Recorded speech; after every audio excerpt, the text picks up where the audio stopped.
이광복 신학의 세계, 삼위일체 과학신학을 중심으로 그렇게 되어 있습니다. 들어가는 말 보시면요.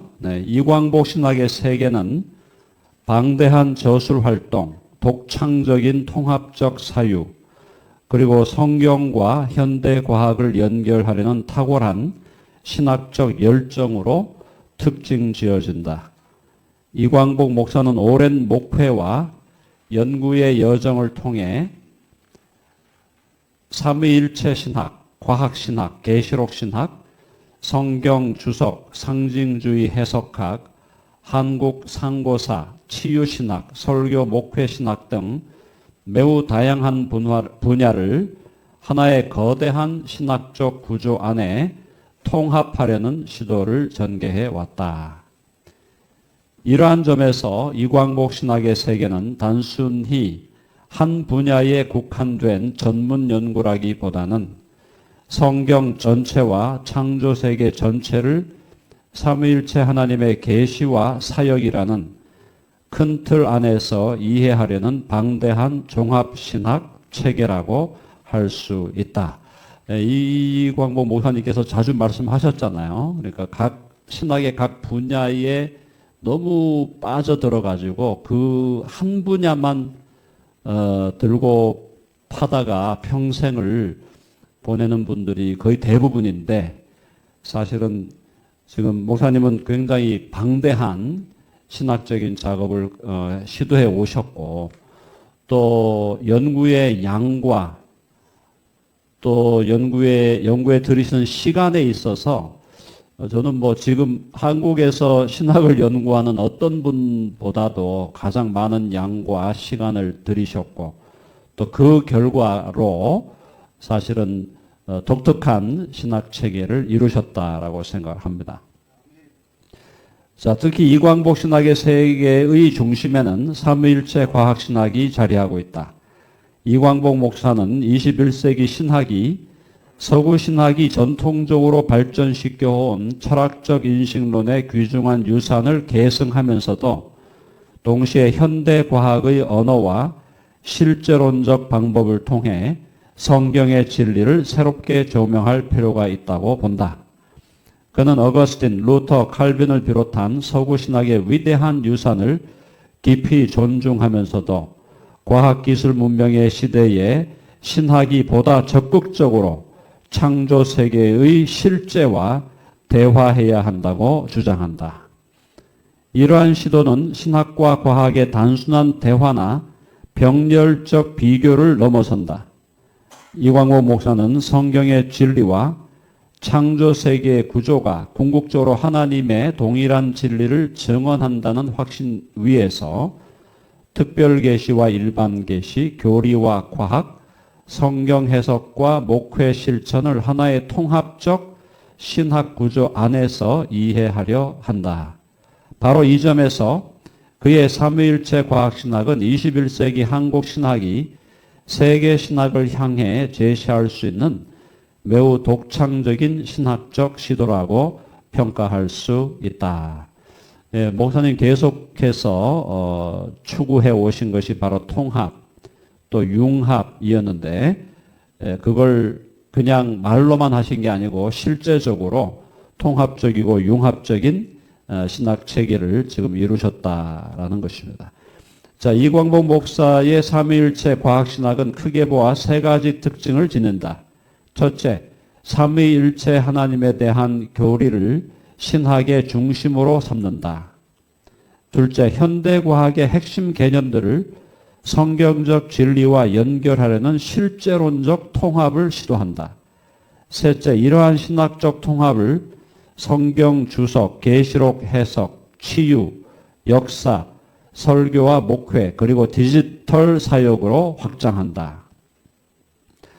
따라서 이광복 신학의 세계는 이론적 조직 신학에만 머무르지 않고 성경 해석과 목회 실천, 미래 문명과 선교 전략까지 포괄하는 넓은 지평을 가진다. 본서 논문은 이광복 신학의 세계를 삼위일체 과학신학을 중심으로 고찰하고자 한다. 이를 위해 먼저 그의 신학적 작업의 배경과 저술 동기를 살펴보고 이어서 그의 연구를 지탱하는 세 가지 기둥을 검토할 것이다. 그 후 삼위일체 과학신학의 방법론과 핵심 내용을 분석하고 그것이 그의 전체 신학세계 안에서 어떤 위치를 차지하는지 살펴볼 것이다. 마지막으로 그의 신학적 시도가 지니는 의의와 함께 향후 더욱 풍성하게 발전하고 확장될 수 있는 가능성을 논의하고자 한다는 겁니다. 자, 그래서 이제 두 번째, 이광복 목사의 신학적 작업의 배경과 동기. 이광복 목사의 신학적 작업은 단기간에 형성된 것이 아니라 장기간의 목회적 실천과 신학적 탐구가 축적된 결과로 이해할 수 있다. 지난 40년 이상의 연구에 기초한 그의 저술 작업은 세 가지 주요 동기와 관련된다. 첫째, 이광복 목사의 신학적 작업과 저술의 동기는 통합 또는 융합이라는 단어로 표현할 수 있다. 그는 서구신학과 아시아 한국신학의 통합, 일반 계시와 특별 계시의 통합, 일반사와 교회사의 통합, 종말론 4대 학파의 통합, 성경진리와 현대과학의 통합 등을 지난 40년 동안 일관되게 추구해왔다. 이러한 통합적 사고는 서구 신학자들이나 아시아 신학자들 가운데서도 쉽게 찾아보기 어려운 매우 독특한 특징이며 이광복 목사의 신학 체계가 지닌 고유한 창의성과 학문적 대담성을 잘 보여준다. 예, 창의성과 대담성, 두 가지 단어로 일단 요약을 드렸습니다. 둘째, 그는 삼위일체 과학신학 50권의 완성을 중요한 신학적 전환점으로 이해한다. 삼위일체 과학신학은 그의 연구 가운데 가장 중심적 위치를 차지한다. 그는 성경의 진리와 현대 과학을 통합하고 융합함으로써 21세기 신학이 나아가야 할 새로운 길을 제시하려 한다. 이 작업은 단순한 주제별 저술의 집합이 아니라 삼위일체 하나님을 중심으로 신학과 과학, 성경 해석과 목회, 역사와 종말을 포괄하려는 체계적 신학 기획이다. 셋째, 그는 총 1160여 권 이상의 저술을 출간한 자신의 저술 활동을 하나님의 말씀을 전파하기 위한 사명적 작업으로 이해한다. 그의 저술과 영상 사역은 지식 성전 혹은 디지털 지식 창고와 같은 개념으로 표현되기도 한다. 이러한 표현은 그의 저술 활동이 단순히 개인적 학문 성취를 위한 것이 아니라 복음 전파와 신학적 교육 그리고 디지털 시대의 선교적 확장을 목표로 하고 있음을 보여준다. 특히 이러한 방대한 저술과 영상 사역을 지속적으로 감당해 온 것은 한국교회와 신학계 안에서도 매우 보기 드문 헌신의 사례라고 할 수 있다. 그의 저술 활동은 양적 규모만으로도 주목할 만하지만 더욱 중요한 것은 그 모든 작업이 성경의 진리를 현대 세계 속에서 증언하고자 하는 하나의 일관된 신학적 사명 안에서 수행되었다는 점이다. 이 세 가지 동기는 서로 긴밀히 연결되어 있다. 통합과 융합을 추구하는 포괄적 신학 작업, 삼위일체 과학신학 50권의 완성, 그리고 1160여 권의 저술 활동은 모두 하나의 공통된 방향을 향한다. 그것은 성경의 진리를 현대 세계 속에서 새롭게 증언하고 특히 과학기술 문명의 시대에 삼위일체 하나님의 실제와 사역을 보다 선명하게 드러내려는 것이다. 이미 시대가 우리가 다 알고 있는 것처럼 과학이 모든 지식의 창조, 지식을 창조하고 지식을 또 지탱하고 지식을 연결하고 지식을 또 확대하고 재생산하는 그 모든 근저에 과학이 있다는 거잖아요. 지금 이 시대가. 그러니까 21세기가 과학의 시대라고 할 때 그 신학은 과학과 대화해야 되고 대화를 넘어서서 과학적으로 드러난 진리를 성경과 통합하고 융합해 가야 된다. 사실 이제 제가 제 논문에서 말씀을 드리지 않았지만 모든 진리는 하나님의 진리입니다. 여러분 아멘 하시죠? 그게 과학의 영역에서 나왔든 그것이 무슨 예술의 영역에서 나왔든 또 어떤 영역에서 나왔든 모든 진리는 하나님의 진리지 마귀가 무슨 진리를 만들어냅니까? 전부 다 마귀는 거짓말 하느라고 바쁜데 그래서 어떤 영역에서 나오든 모든 진리는 하나님의 진리라면 특별히 또 이 시대가 과학의 시대라면 우리는 과학이 발견한 진리도 결국에는 그냥 단순히 과학적 진리가 아니라 하나님의 진리라는 그 생각을 가져야 된다는 거죠. 네. 자, 이광복 신학의 세계의 세 가지 기둥. 이광복 신학의 세계는 크게 세 가지 기둥 위에 세워져 있다. 첫째는 삼위일체 과학신학 50권, 둘째는 성경 주석 70권, 셋째는 계시록 신학 30권이다. 이 세 기둥은 각각 조직신학의 중심, 성경 해석학적 전개, 종말론적 완성을 담당한다고 볼 수 있다. 첫째 기둥, 삼위일체 과학신학 50권. 첫 번째 기둥은 삼위일체 과학신학 50권이다. 이광복 목사는 성경의 진리를 현대 과학과 실제론적으로 통합, 융합함으로써 신학의 새로운 가능성을 제시하고자 한다. 그는 서구신학이 오랫동안 철학적 인신론의 틀 안에서 신학을 정리해왔다고 평가한다. 그러나 이 평가는 서구신학의 가치를 부정하기 위한 것이 아니라 그 위대한 유산을 계승하면서 21세기 과학기술 문명의 상황 속에서 신학이 어떤 새로운 언어와 방법을 가져야 하는지를 묻기 위한 것이다. 예를 들어서 중세시대 때 유행했던 그 표어가 철학은 신학의 시녀다. 그런 말이 있었잖아요. 철학은 신학의 시녀다. 물론 이제 그 말을 어떤 의도로 했든지 간에 결국은 중세시대에는 철학과 신학을 통합하려고 했죠. 통합하려는 시도 속에서 사실은 중세가 가톨릭이 지배하는 시대였기 때문에 신학과 철학이 통합되다 보니까 사실 우리가 볼 때는 잘못된 방향으로 간 것도 굉장히 많았어요. 토마스 아퀴나스라든가 이런 사람들이 어떤 부분은 또 부분적으로 옳았지만은 그들이 토마스 아퀴나스 그 이후에 나왔던 많은 중세 후기의 신학자들이 철학과 신학을 통합하면서 신학을 어떻게 보면은 신학적 진리를 타협하는 그런 안타까운 모습을 보여줬는데 그러나 어쨌든 시도가 신학과 철학이 통합돼야 된다고 했던 그 시도는 저는 발랐다고 봅니다. 그러나 이제 그 결과물이 이상하게 나온 거죠. 근데 오늘날은 이제 과학의 시대이기 때문에 과학과 과학기술이 신학과 과학 혹은 신학과 과학기술의 통합의 시대, 융합의 시대 그거를 철저히 성경에 대한 믿음과 복음의 절대성과 유일성을 주장하는 관점에서 어떻게 통합해낼 건가. 굉장히 중요한 화두인데 그 부분에서 우리 이 목사님이 지금 앞서가면서 통합과 융합을 시도해왔다라고 보는 것입니다. 자, 어거스틴, 루터, 칼빈 등 서구신학의 위대한 인물들이 기독교 교리 형성에 결정적 기여를 한 것은 분명하다.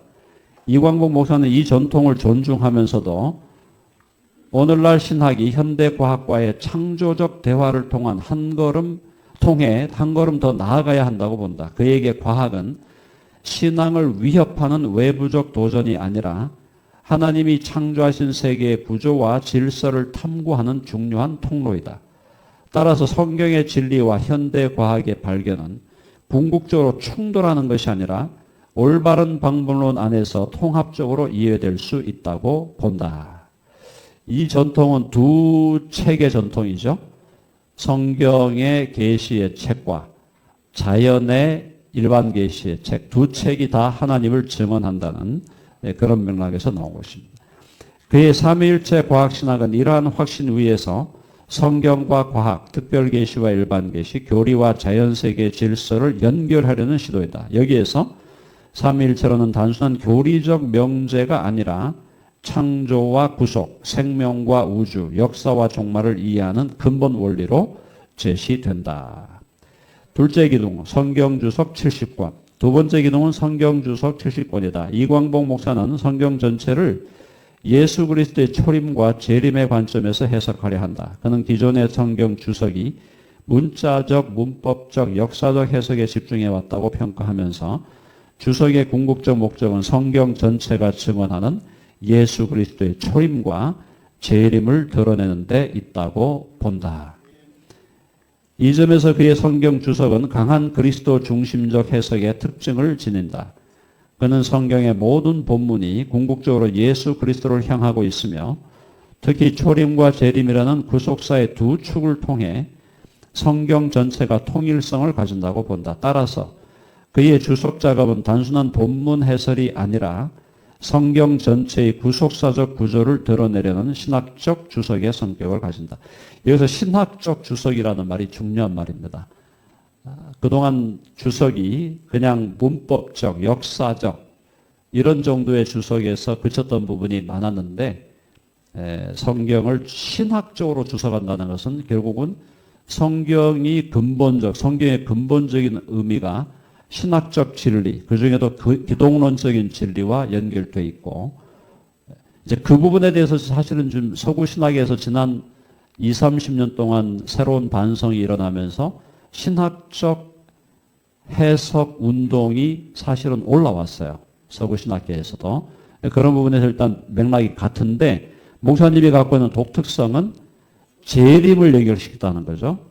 그러니까 이제 서구 신학에서는 예수 중심의 해석을 해도 그냥 초림으로 그쳐버리죠. 초림으로만 그쳐버리는 경우가 많은데 초림뿐 아니라 재림까지 가지고 들어와서 해석을 했다는 것이 목사님이 갖고 있는 독특성이라고 생각됩니다. 자, 이러한 접근은 성경을 단순히 과거의 역사적 문헌으로만 읽지 않고 살아계신 그리스도를 증언하는 하나님의 말씀으로 읽어야 한다는 그의 깊은 신학적 확신을 보여준다. 또한 이는 성경 해석이 학문적 분석을 넘어 교회와 성도의 신앙을 세우는 영적 사역이어야 한다는 목회적 관점을 담고 있다. 학문과 신앙이 통합돼야죠. 그러니까 학문은 학문으로 남고 신앙은 신앙으로 남아버리면은 이것도 사실 분리된 거거든요.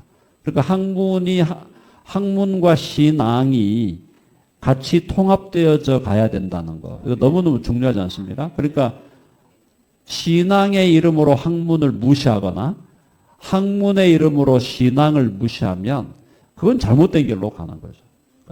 두 가지가 함께 통합되어야 된다는 겁니다. 셋째 기둥, 계시록 신학 30권. 세 번째 기둥은 계시록 신학 30권이다. 이광복 목사는 계시록과 종말론을 자신의 신학 세계 안에서 매우 중요한 위치에 둔다. 그는 기존의 계시록 해석이 무천년설, 역사적 전천년설, 후천년설, 세대주의 전천년설 등 여러 학파로 나뉘어 전개되어 왔다고 본다. 이러한 학파들은 각각 중요한 성경적 통찰을 가지고 있으며 이광복 목사는 각 학파의 장점을 수용하고 이를 보다 포괄적인 틀 안에서 통합하려고 한다. 더 나아가 그는 전 성경의 종말론 본문들을 계시록과 통합하려 한다. 마태복음 24, 25장, 바울 서신의 종말론, 다니엘, 스가랴, 이사야, 에스겔 등 구약 예언서의 종말론적 부분들을 계시록 신학 안에서 하나로 연결하려는 것이다. 이러한 시도는 계시록을 성경 전체의 종말론적 완성이라는 관점에서 읽으려는 매우 포괄적인 접근이다. 그의 계시록 신학에서 특히 주목되는 점은 AI와 양자역학을 계시록 해석과 연결하려는 시도이다.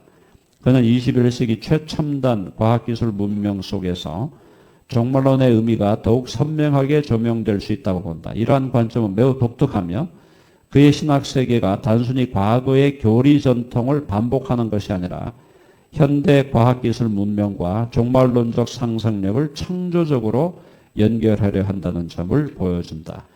역사상 어떠한 창조적인 시도는 항상 처음에는 저항을 불러일으켜 왔습니다. 뭔가 새로운 시도를 할 때 처음부터 그 새로운 시도를 대환영, 두 팔 벌려 대환영하는 경우는 거의 없었거든요. 그러니까 사실은 목사님의 시도가 새로운 시도이기 때문에 어떻게 보면 그동안 많은 사람들이 의심의 눈을 갖고 본다거나 아니면은 저게 지금 제대로 가는 방향인가? 약간 저항감, 또 약간의 의혹 이런 것들을 갖고 많은 사람들이 그렇게 생각을 해왔는데 결과적으로 지금 목사님이 그동안의 연구를 통해서 내놓은 결과물이 그 사람들의 의심과 또 그 사람들이 갖고 있는 어떤 저항감을 이제는 점진적으로 제거해 갈 것이다 라고 저는 보고 있습니다. 자, 그래서 삼위일체 과학신학의 방법론, 철학적 인식론에서 과학적 실전으로 가야 된다. 자, 이광무 목사 삼위일체 과학신학을 이해하기 위해서는 그의 방법론적 문제의식을 주목해야 한다. 그는 서구신학의 주된 방법론을 철학적 인식론으로 규정하고 자신은 그 지평을 넘어 과학적 실전론의 방법을 사용한다고 주장한다. 여기서 철학적 인식론이란 인간이 하나님과 세계를 어떻게 인식할 수 있는가에 대한 개념적, 논리적, 철학적 설명 방식을 가리킨다. 서구신학은 고대 헬라 철학, 중세 스콜라 신학, 종교개혁신학, 근대 철학의 영향을 받으며 정교한 교리체계를 발전시켰다. 이러한 전통은 기독교 진리를 논리적으로 정리하고 변장하는 데 매우 중요한 기여를 했다. 중요한 기여를 분명히 했습니다. 무시하는 게 아닙니다. 자, 이광무 목사는 이 전통의 가치를 인정하면서도 21세기에는 신학이 단지 개념적 설명에 머물지 않고 창조세계의 실제와 현대과학의 발견을 통해 하나님의 진리를 보다 구체적으로 보여주어야 한다고 본다. 그가 강조하는 실제로는 성경의 진리가 단지 신앙 공동체 내부의 고백이나 상징적 언어에 머물지 않고 하나님이 창조하신 세계의 실제 안에서 드러난다는 확신과 관련된다. 다시 말해 성경의 진리는 인간의 내면적 신념이나 종교적 언어 안에만 갇혀 있는 것이 아니라 우주와 생명, 정보와 에너지, 역사와 인간 존재의 구조 속에서 객관적 실제로 드러난다고 보는 것이다. 이러한 방법론은 신학과 과학의 관계를 새롭게 설정한다. 전통적으로 신학과 과학은 때로 갈등 관계로 이해되었고 때로는 서로 분리된 영역으로 간주되었다. 그러나 이광무 목사에게 과학은 신학의 적이 아니며 신학과 무관한 중립적 영역도 아니다. 과학은 창조세계의 질서를 탐구하는 학문이며 그 질서는 궁극적으로 창조주 하나님의 지혜와 능력을 반영한다. 따라서 과학의 발견은 성경의 진리를 약화시키는 것이 아니라 오히려 그 진리를 실제의 차원에서 더욱 풍성하게 드러내는 데 기여할 수 있다.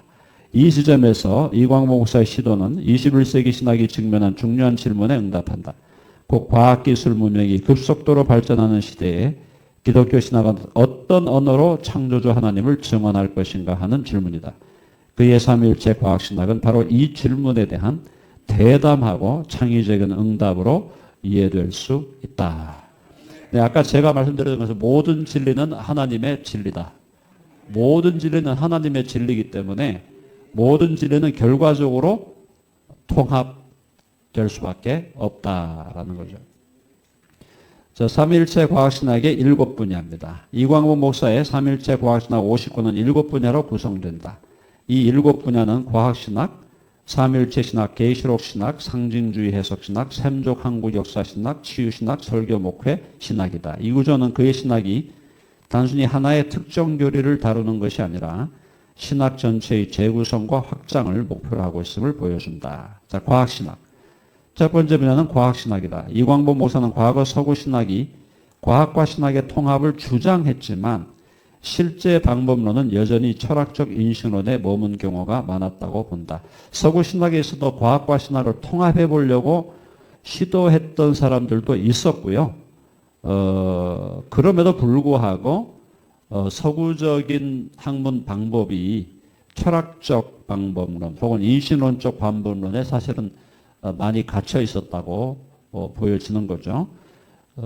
그동안 이제 서구 신학에서도 예를 들어서 블레이즈 파스칼 같은 프랑스의 그 칼빈주의자죠.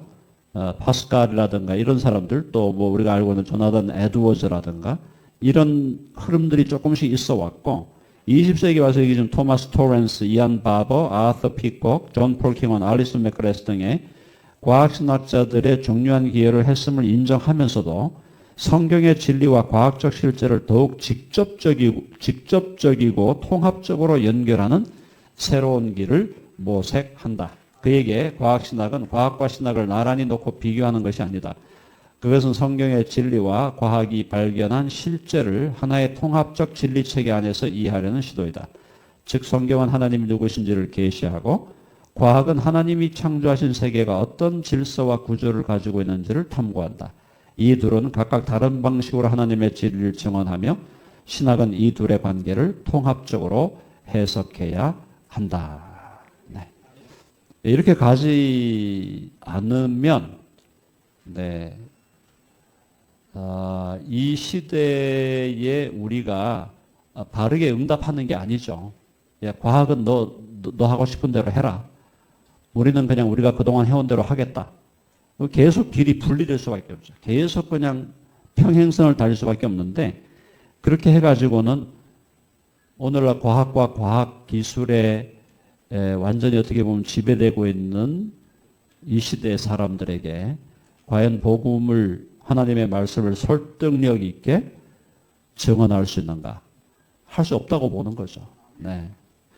자, 삼위일체 신학. 두 번째 분야는 삼위일체 신학이다. 이광부 목사는 삼위일체론을 기독교 신학의 중심으로 본다. 그는 특별계시와 일반계시를 융합하여 삼위일체 하나님의 존재와 사역이 성경뿐 아니라 창조세계의 구조 속에도 드러난다고 주장한다.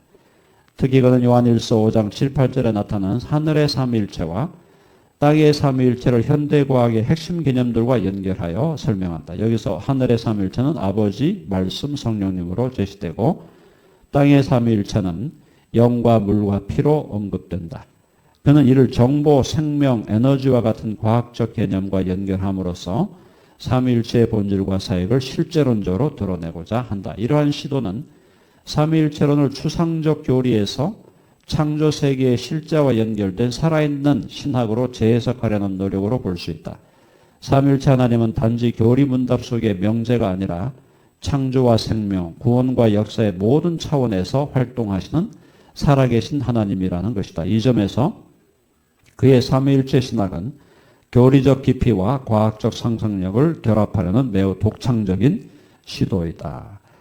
창의적이고 독창적이다 보니까 저항을 받게 되는 것은 어떻게 보면은 당연한 것이다라고 보여집니다. 네, 그 부분에 대해서 우리 이광복 목사님께서 너무 서운해하지 않으시는 것이 저는 도움이 되실 것 같습니다. 저항을 받을 수밖에 없습니다. 어느 정도 이해가 되기 전까지는요. 자, 계시록 신학. 세 번째 분야는 계시록 신학이다. 이광복 목사는 계시록을 자신의 신학 체계에서 매우 중요한 위치에 둔다. 그는 계시록이 단순히 미래 사건에 대한 상징적 예언이 아니라 성경 전체의 종말론적 완성을 보여주는 책이라고 이해한다. 그는 기존 계시록 해석의 네 가지 대표 학파를 통합하려 한다. 무천년설은 그리스도의 현재적 통치를 강조하고 역사적 전천년설은 그리스도의 재림과 천년왕국의 실제성을 강조하며 후천년설은 복음의 역사적 승리와 하나님 나라의 확장을 강조하고 세대주의 전천년설은 이스라엘과 종말 사건의 구체성을 강조한다.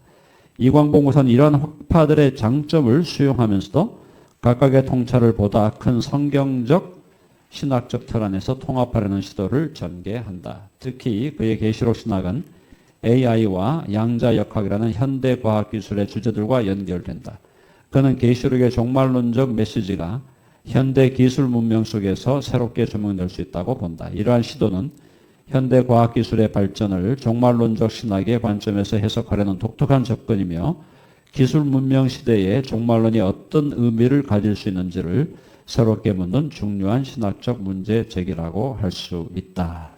최근에 제가 알고 있는 한 목사님이 AI와 대화를 하면서 AI에게 계속 물고 늘어졌답니다. 물고 늘어지면서 어떤 지점에서 적그리스도가 등장하게 될 것인가, 뭐 어떤 부분에서 어떻게 앞으로 미래가 어떻게 전개될 건가, 또 종교 통합 세력은 어떻게 될 건가, 이런 것들을 쭉쭉 물어봤는데 AI가 처음에는 좀 저항을 하면서 대답을 안 하더래요. 그래서 아주 집요하게 질문을 해가면서 그분이 결국 이제 저에게 한번 그 AI 대화한 내용을 보여줬는데 너무나 기가 막히게도 AI조차도 예수님의 재림에 대해서 상당히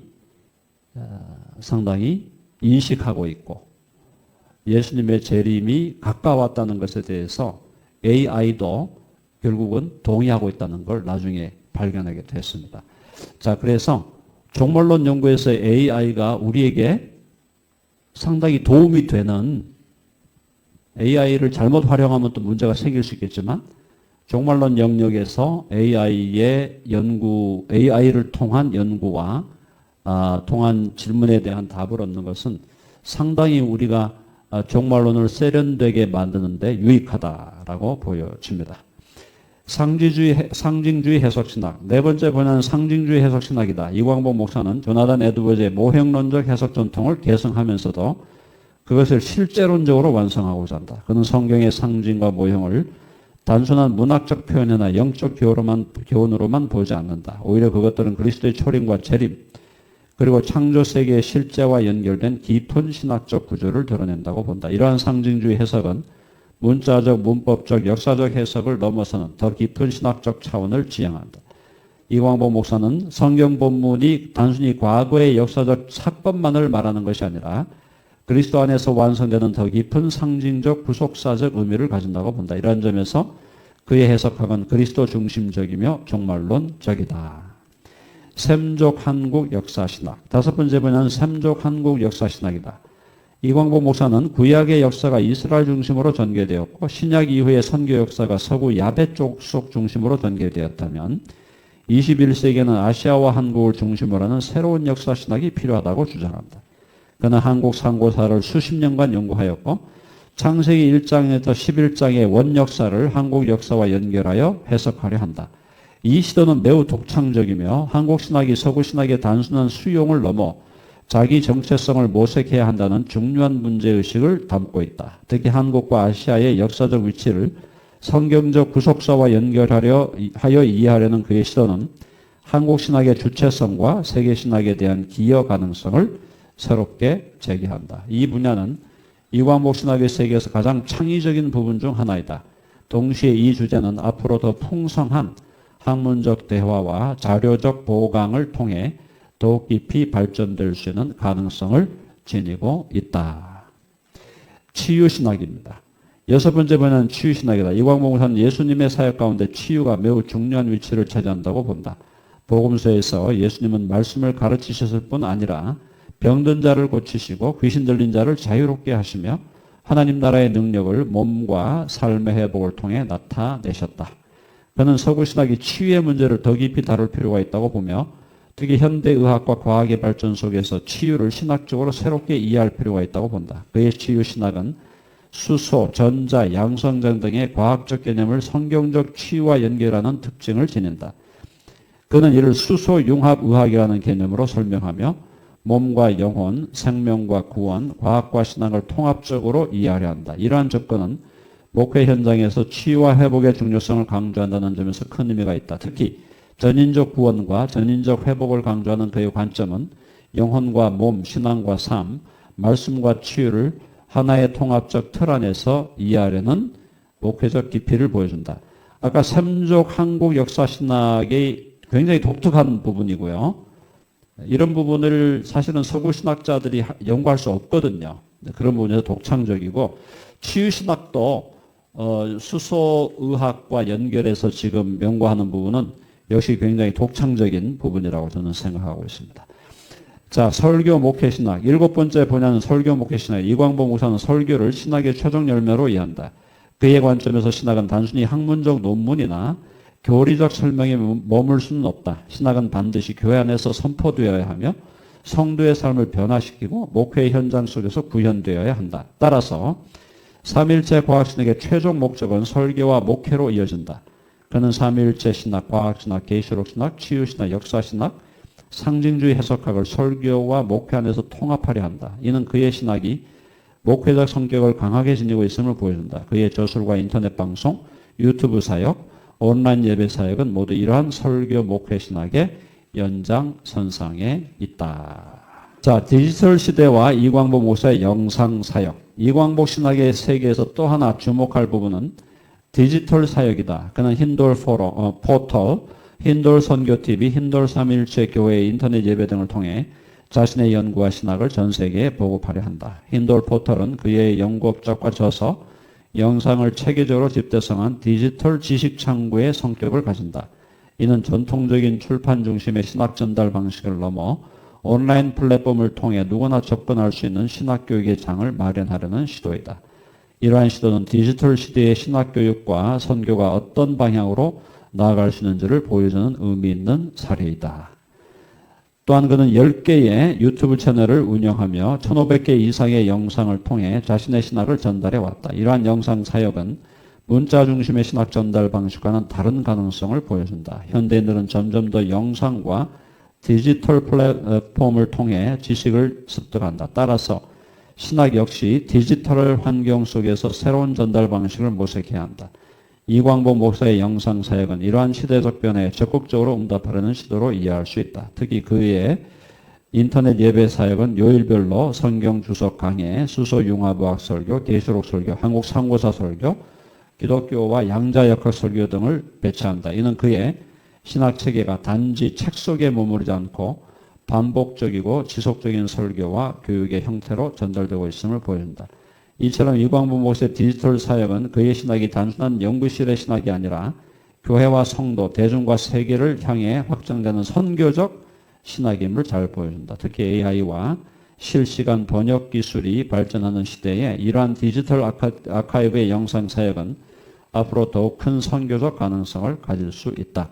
지금 이제 한국말로 보급이 되지만 유튜브에 한국말로 올려도 영어로 이게 자동으로 이렇게 바로 변환되어서 들을 수 있게 되거든요. 그래서 앞으로 세계의 젊은 세대들이 K신학, K신학, 한국신학의 하나의 모델로 관심을 가지고 들으려고 하지 않겠나. 네, 그렇게 생각해 봅니다. 자, 삼위일체 과학신학의 신학적 의의. 이광복 목사의 삼위일체 과학신학은 몇 가지 중요한 신학적 의의를 가진. 첫째, 그의 신학은 삼위일체론의 중심성을 강하게 회복하려 한다. 현대교회와 신학에서 삼위일체론은 때때로 추상적 교리로 취급되거나 실제 신앙생활과 목회 현장에서 충분히 구현되지 못하는 경우가 있다. 그러나 이광복 목사는 삼위일체론을 신학 전체의 중심으로 삼고 그것을 과학, 성경 해석, 역사, 치유, 설교와 연결한다. 이러한 시도는 삼위일체론이 기독교 신학의 부차적 교리가 아니라 모든 신학의 부가적 혹은 부차적 모든 신학의 근본 구조라는 점을 힘있게 상기시킨다. 둘째, 그는 성경과 과학의 관계를 적극적으로 재구성하려 한다. 현대 과학기술 문명 속에서 많은 사람들은 신학과 과학을 대립적으로 이해한다. 그러나 이광복 목사는 성경과 과학이 궁극적으로 하나님의 진리를 서로 다른 방식으로 증언한다고 본다. 이러한 관점은 신앙과 과학 사이의 불필요한 대립을 넘어 창조 세계에 대한 신학적 이해를 심화시킬 수 있는 가능성을 제공한다. 네, 계속 제가 말씀드렸던 거죠. 모든 진리는 하나님의 진리다. 셋째, 그의 신학은 한국적, 아시아적 신학의 가능성을 제시한다. 그는 21세기 신학이 서구 신학의 유산을 존중하면서도 아시아와 한국의 관점에서 새롭게 전개될 필요가 있다고 본다. 이는 한국 신학이 단순히 서구 신학을 번역하고 수용하는 단계를 넘어 독자적 질문과 방법론을 가지고 세계 신학에 기여할 수 있음을 보여준다. 이미 이제 한국 K 영화, K 드라마, K 무비, K 엔터테인먼트는 이미 사실은 서구 사람들이 관심을 비서구 할 것 없이 관심을 좀 다 갖고 있잖아요. 그래서 한국에 대한 관심이 예능 영역에서는 굉장히 좀 높아져 있는데, 그렇죠? 네, 신학이라든가 또 그 외에 중요한 부분에서 아직 그 K 신학이나 뭐 다른 거죠? 혹은 뭐 K 철학이라든가 어떤 조금 더 학문적인 부분에서는 사실은 아직 서구 쪽에서 그렇게 K다운 것이 나오지 않은 것 아니냐. 그렇게 평가하는 부분들이 많은데 거기에 대한 대안이 될 수 있다고 봅니다. 넷째, 그의 신학은 학문과 목회, 저술과 디지털 사역을 연결한다. 그는 방대한 저술 활동뿐 아니라 영상 사역, 인터넷 예배, 온라인 포털을 통해 신학을 대중에게 전달해야 한다. 이는 신학이 학문적 담론에 머무르지 않고 교회와 성도 그리고 디지털 시대 대중에게 전달되어야 한다는 점을 강조한다. 다섯째, 그의 신학은 종말론적 상상력을 현대 문명 속에서 새롭게 제기한다. AI, 양자역학, 수명 연장, 디지털 아카이브 등 현대 문명의 중요한 주제들을 계시록과 종말론의 관점에서 해석하려는 그의 시도는 매우 독특하다. 이것은 기술 문명에 대한 신학적 성찰이 점점 더 중요해지는 시대에 중요한 신학적 문제 제기를 제공한다. 종합적으로 볼 때 이광복 목사의 삼위일체 과학신학은 삼위일체론, 과학신학, 성경해석과 종말론, 치유신학, 설교목회신학, 디지털 선교를 하나의 통합적 체계 안에 넣으려는 대담한 신학적 시도이다. 이러한 통합성은 이광복 신학의 세계가 지닌 가장 두드러진 특징이며 동시에 한국 신학이 세계 신학을 향해 제시할 수 있는 독창적 가능성의 한 사례라고 할 수 있다. 8장이 사실은 이제 제가 앞으로 어떻게 나아가야 되냐라는 그 부분입니다. 학문적 확장과 발전 가능성. 이광복 신학의 세계는 그 규모와 창의성, 통합적 시도라는 점에서 매우 주목할 만하다. 특히 방대한 저술, 일관된 신학적 문제의식, 목회와 선교를 향한 열정은 한국 교회와 신학계에 중요한 자극을 준다. 동시에 이처럼 큰 신학적 기획은 앞으로 더 넓은 학문적 대화와 정교한 정리를 통해 더욱 풍성하게 발전할 수 있는 가능성을 지니고 있다. 첫째, 과학과 신학의 통합 방식은 앞으로 더 깊이 정리될 수 있다. 과학적 개념은 관찰, 실험, 수학적 모델, 검증 가능성의 틀 안에서 사용된다. 반면 신학적 개념은 성경 계시, 교리 전통, 신앙 공동체 고백, 구속사적 해석과 관련된다. 이광복 목사의 신학은 이 두 영역을 연결하려는 매우 창의적인 시도이기 때문에 앞으로 그 연결 방식이 더욱 체계적으로 설명된다면 더 많은 학문적 독자들과 생산적인 대화를 나눌 수 있을 것이다. 둘째, 삼위일체론의 과학개념의 연결은 삼위일체론과 과학개념의 연결은 이광복 신학의 중요한 독창성 가운데 하나이다. 정보, 생명, 에너지와 같은 개념을 삼위일체 하나님의 사역과 연결하려는 시도는 현대과학의 언어로 삼위일체 신학을 새롭게 조명하려는 의미 있는 작업이다. 앞으로 이 주제가 정통 삼위일체론의 언어와 더욱 긴밀히 연결되어 설명된다면 그의 삼위일체 과학신학은 더 깊은 교리적 설득력과 학문적 수용성을 확보할 수 있을 것이다. 셋째, 성경 해석학의 영역에서도 그의 그리스도 중심적 해석은 중요한 가능성을 지닌다. 성경 전체가 예수 그리스도를 증언한다는 관점은 기독교 해석의 중심적 전통과 깊이 연결된다. 이광복 목사의 주석 작업은 이 전통을 초림과 재림이라는 구속사의 두 축 안에서 새롭게 전개하려는 시도이다. 앞으로 각 본문의 문법적 역사적 의미와 그리스도 중심적 의미가 어떻게 조화롭게 연결되는지를 더 풍성하게 제시한다면 그의 주석신학은 교회와 학계 모두에 더 큰 유익을 줄 수 있을 것이다. 넷째, 한국 상고사와 성경 원역사의 연결은 이광복 신학의 책에서 매우 독창적인 분야이다. 이 주제는 한국 신학의 주체성과 아시아적 신학의 가능성을 제기한다는 점에서 큰 의미가 있다. 앞으로 역사학, 고고학, 성서학, 언어학, 민족사 연구 등 다양한 분야와의 대화가 더해진다면 이 분야는 한국 신학의 독자적 기여 가능성을 더욱 풍성하게 보여줄 수 있을 것이다. 다섯째, 방대한 저술의 체계적 정리는 이광복 신학의 세계가 더 넓은 독자들에게 전달되는데 큰 도움이 될 것이다. 1160여 권에 달하는 저술은 놀라운 생산성과 사명감을 보여준다. 동시에 이 방대한 저술의 핵심 명제, 주요 개념, 대표 저작, 방법론, 신학적 기여를 압축적으로 정리한 개론서나 안내서가 마련된다면 그의 신학은 더 많은 독자와 연구자들에게 효과적으로 소개될 수 있을 것이다. 지금 그 삼일체 과학신학의 세계 이번에 나왔던 것이 어떤 면에서 그런 어떤 시도라고 저는 보고 있습니다. 여섯째, AI 평가와 디지털 자료는 그의 신학 세계가 미래 문명 속에서 어떻게 확장될 수 있는지를 보여주는 흥미로운 자료가 될 수 있다.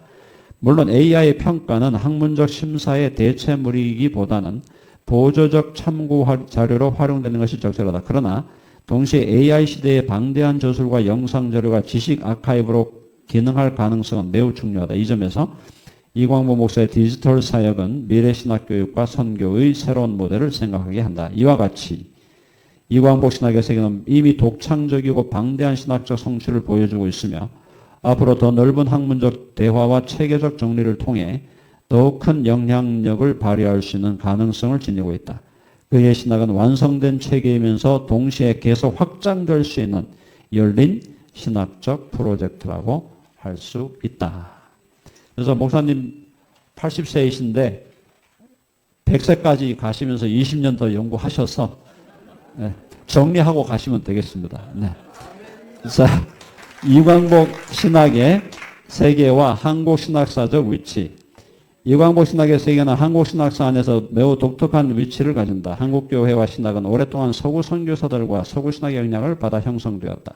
개혁주의, 복음주의, 장로교 신학, 부흥운동, 선교신학 등 다양한 흐름들이 한국교회 안에서 발전해왔다. 이러한 서구 신학의 유산은 한국교회와 신학 형성에 결정적으로 귀중한 자산이다. 당연하죠. 우리 박형룡, 박윤선, 우리 박사님들, 또 그 이후에 한국 신학을 이끌어온 분들의 남겨놓은 유산은 귀한 것으로 평가돼야 됩니다. 그러나 동시에 한국 신학은 이제 서구 신학의 수용과 번역, 적용을 넘어 한국교회와 아시아적 문맥 속에서 제기되는 독자적 질문에 응답해야 하는 과제를 안고 있다. 이런 점에서 이광복 목사의 삼일체 과학신학은 한국신학이 독자적 신학체계를 구성할 수 있는가라는 중요한 질문을 제기한다. 그는 서구신학의 전통을 부정하지 않는다. 오히려 그 전통을 존중하면서도 21세기는 아시아와 한국의 관점에서 새로운 신학적 모델이 필요하다고 본다. 특히 과학기술 시대, AI 시대, 디지털 문명 시대의 신학이 어떤 언어로 복음을 증언할 것인가라는 문제를 제기한다. 이 점에서 이광복 신학의 세계는 한국 신학이 단순히 수용 신학을 넘어 창조적이고 독자적인 신학적 발언을 시도할 수 있음을 보여준다. 그의 신학 체계는 한국 신학의 가능성과 과제를 동시에 드러내며 앞으로 한국교회와 세계 신학이 함께 논의할 만한 중요한 신학적 주제를 제공한다. 특히 그의 삼일체 과학신학은 한국 신학이 더 이상 지역적 신학에 머무르지 않고 과학기술 문명과 세계 신학의 큰 흐름 속에서 발언할 수 있음을 보여주는 의미 있는 시도이다. 이런 점에서 이광복 신학의 세계는 한국 신학사 안에서 독창적이고 도전적인 위치를 차지한다고 평가할 수 있다. 지금 목사님 80세이시기 때문에 하여튼 아까 제가 말씀드린 대로 더 연구를 진행하시면서 더 정교하게 만들어지리라고 보고요. 그 다음에 또 목사님을 따라가는 또 후배들이 많이 있기 때문에 그들이 또 따라가면서 함께 정교한 시도를 해나가면 서구 신학에서도 결국은 관심을 가지고 지금 K-theology에 대해서, K-신학에 대해서 한번 들어봐야 되겠다. 그런 관심을 가지고 조만간 다가오지 않겠나. 그렇게 보고 있습니다. 마지막 나가는 말. 이광복 신학의 세계는 삼일체 하나님, 성경의 진리, 현대과학, 계시록 종말론, 한국 역사, 치유, 설교와 목회를 하나의 거대한 체계 안에서 통합하려는 독특하고 방대한 신학적 시도이다. 그 중심에는 삼일체 과학신학이 있다. 이광복 목사는 21세기 신학이 철학적 인신론의 귀중한 전통을 계승하면서도 과학적 실제론의 방향으로 새롭게 확장되어야 한다고 주장하며 성경의 진리를 현대과학과 연결하여 보여주고 입증하려 한다. 그의 신학은 삼위일체론의 중심성을 강조하고 성경과 과학의 관계를 새롭게 모색하며 한국적 아시아적 신학의 가능성을 제시한다는 점에서 중요한 의미를 가진다. 또한 그의 방대한 저술과 디지털 영상 사역은 신학이 학문적 연구에 머물지 않고 교회와 대중 그리고 미래 세대에게 전달되어야 한다는 사명적 열정을 보여준다.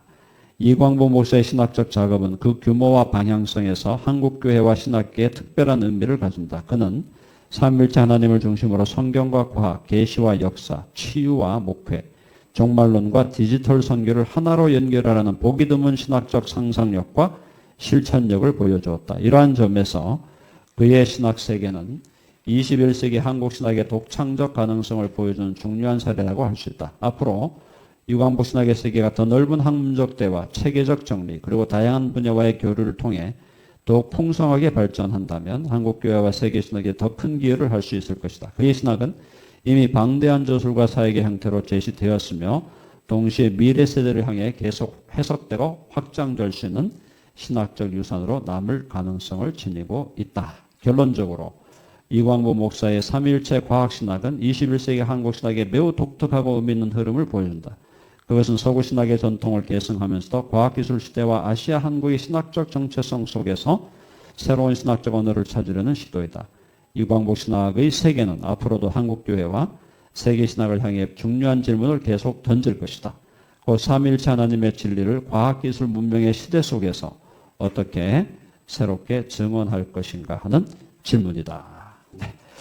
네, 결과적으로 살아계신 분이기 때문에 너무 제가 애매했던 것은 너무 높여드릴 수도 없고 또 너무 박하게 평가할 수도 없는 그런 딜레마에 있었는데 어쨌든 우리 이광복 목사님의 80세까지 이르는 이 연구가 앞으로 계속해서 많은 사람들에게 관심을 끌게 될 것이고 또 그러한 방향으로 가리라는 것에 대해서는 저는 의심의 여지가 없다고 보고 있습니다. 감사합니다. 네.